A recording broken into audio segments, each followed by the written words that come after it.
Армысыздар, құрметті көрермен, сіздермен бірге Қали Әубәкіров, Қара Жәшік YouTube арнасы.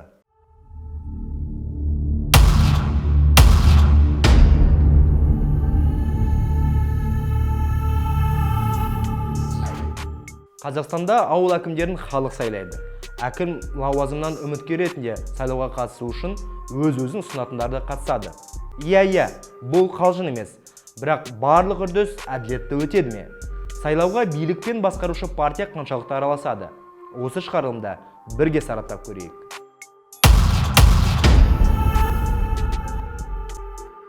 Қазір біз кенттердің, ауылдар мен ауылдық округтердің әкімдерін тікелей сайлауға дайындалып жатырмыз. Сайлау биыл шамамен тамыз-желтоқсан айлары арасында өтеді. Осы бастама елімізді демократияландыруға және жергілікті басқару институтын нығайтуға елеулі үлес қосады деп сенемін. Саяси науқан кезінде дәлірек тамыз айынан жыл соңына дейін ауыл әкімдерінің 90% сайланады. Ал Қазақстан халқының 40%-нан аса ауылдық жерлерде тұрады екен. Соған сәйкес, жергілікті әкімдерді сайлау саяси үрдісі керемет болып табылады. Осының арқасында саяси сауаттылық пен белсенділік артып кететіні сөзсіз. Дегенмен, бұл кезекті сайлау қаншалықты әділетті өтеді?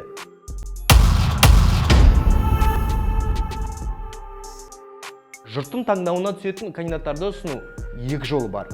Біріншісі, халықтың 1% дауысын жинау арқылы өз-өзін ұсыну. Өзін ұсынған кандидаттың мемлекеттік мекемеде немесе басшылық қызметте 2 жыл еңбек өтілі болуы керек. Ал екіншісі, сайлауға саяси партиялардың атынан ұсынылады.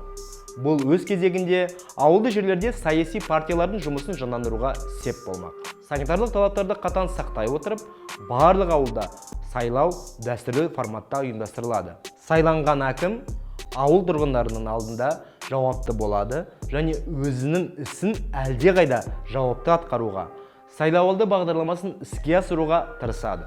Себебі оның ары қарай жұмыс істеуі, екінші мәрте сайлануы бәрі ауыл тұрғындарына байланысты болады. Осы оқиғаны еліміздің тарихындағы айтулы белес деп айтуға болады. Негізі, бұл біз үшін стратегиялық мәні айрықша міндет.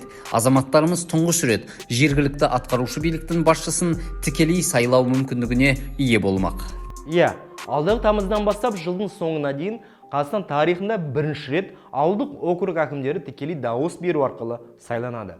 Әкім сайлауына жасы 25-тен асқан, жоғары білімі, немесе кемі 1 жыл мемлекеттік қызмет атқарған, не болмаса мемлекеттік органға жатпайтын ұйымда кемі 2 жыл жетекші болып істеген азамат қатыса алады. Елде барлығы 836 ауылдық округ әкімін жергілікті халық төте дауыс беру жолымен сайламақ.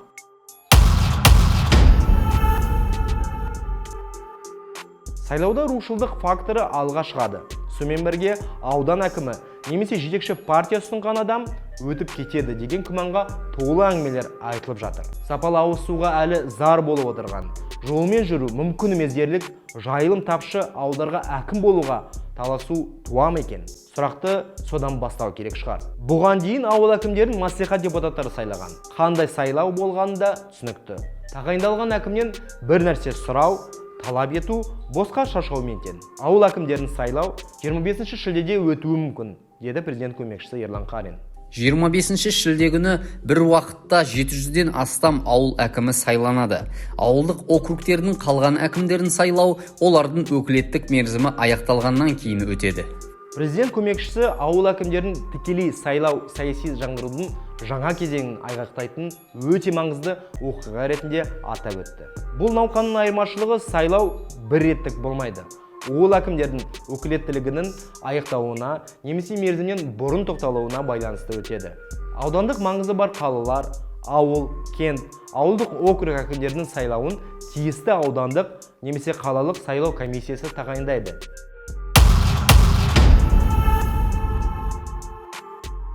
Сайлау әкімнің өкілеттік мерзімі аяқталғанға дейін кемінде 40 күн бұрын белгіленеді де, кемінде 10 күн бұрын өткізіледі. Аудандық маңызы бар қала, ауыл, кент, ауылдық округ әкімдеріне кандидаттар ұсыну сайлау тағайындалғаннан күннен кейінгі күні басталады. Ұсыну мерзімі сайлау өтетін күнге 15 күн қалғанда сағат 18:00-де аяқталады. Егер ұсыну мерзімі аяқталғанға дейін бір ғана кандидат тіркелген болса, сайлау комиссиясы кандидаттарды ұсыну мерзімін ұзартады. Саяси партиялардың мүшесі ретінде. Бұл ретте саяси партия бір сайлау округінде бір ғана кандидат ұсынуға құқылы. Кандидаттың өзін-өзі ұсынуға құқығы бар. Ол тиісті округ сайлаушыларының жалпы санының кемінде 1%-ның қолдауына ие болуға тиіс. Егер ұсыну мерзімі аяқталатын күнге дейін бір ғана кандидат тіркелген болса, онда сайлау комитеті кандидаттарды ұсыну мерзімін 5 күннен аспайтын мерзімге ұзартады да, және аудан әкімі жергілікті қоғамдастық жиналысының келісімі бойынша кемінде 2 кандидат ұсынуға құқылы.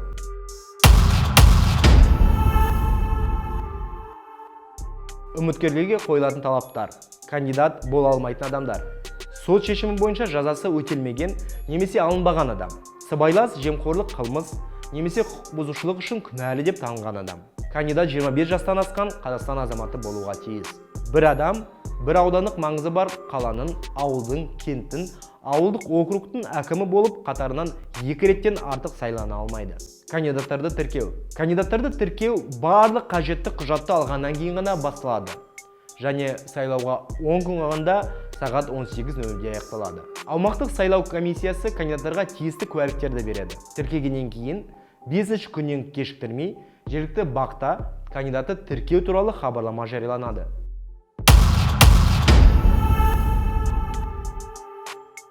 Сайлау алды үгіт жұмыстары. Сайлау күніне 10 күн қалғанда кандидаттарды тіркеу мерзімі аяқталған сәттен басталады. Сайлау болатын күннің алдында жергілікті уақыт бойынша 00:00-де аяқталады. Дауыс беру күні. Сайлау сағат таңғы 7-ден кешкі 20:00-ге дейін өтеді. Сайлау учаскелерінде дауыс беру аяқталған кезден бастап 12 сағаттан кешіктірмей жүргізіледі. Қорытынды сайлау өткеннен кейін 3 күн ішінде шығарылады. Сайланған әкімдерді тіркеу ауданның немесе қаланың аумақтық сайлау комиссиялары 7 күн ішінде сайланған әкімді тіркейді. Сайланған әкімге тиісті куәлік береді. Сайланған әкімнің өкілеттілігі оны аумақтық сайлау комиссиясы тіркеген кезде басталады.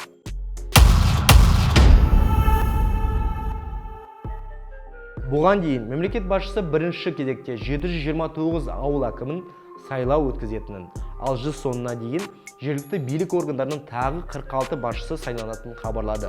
24 мамырда президент 2021-2023 жылдарға арналған республикалық бюджет туралы заңға өзгерістер енгізді. Онда ауылдық деңгейдегі әкімдерді тікелей сайлауды ұйымдастыру және өткізудің шығындарын қарастырылған. Бюджет туралы заңда орталық сайлау комиссиясының ауыл әкімдерінің сайлауын өткізуіне осы жылдың соңына дейін 4,7 миллиард теңге қарастырылған.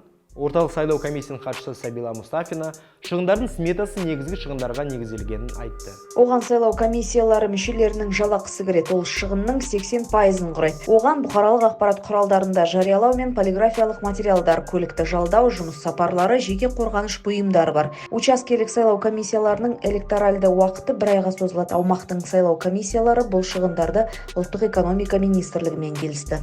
Қорытындыға келгенде, бастама дұрыс әрі қажетті. Бірақ жуырда өтетін саяси науқанға дайындық шамалы сияқты. Себебі осы жаңашылдық туралы үгіттеу мен ақпараттандыру мәселесі бар секілді.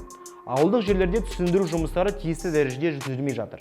Сонымен қатар, індет таралуы кеңінен жайылып, билік вакцинация мәселесімен кездесіп, тығырықтан шығу жолдарын іздеп жатыр. Ал халық сайлауға қалай келіп, белсенділіктерін таңдатын күзде көретін боламыз. Аман болайық. Келесі шығарылымдарда кездескенше. Каналға жазылып, пікір білдіріп, лайк басуды ұмытпаңыздар.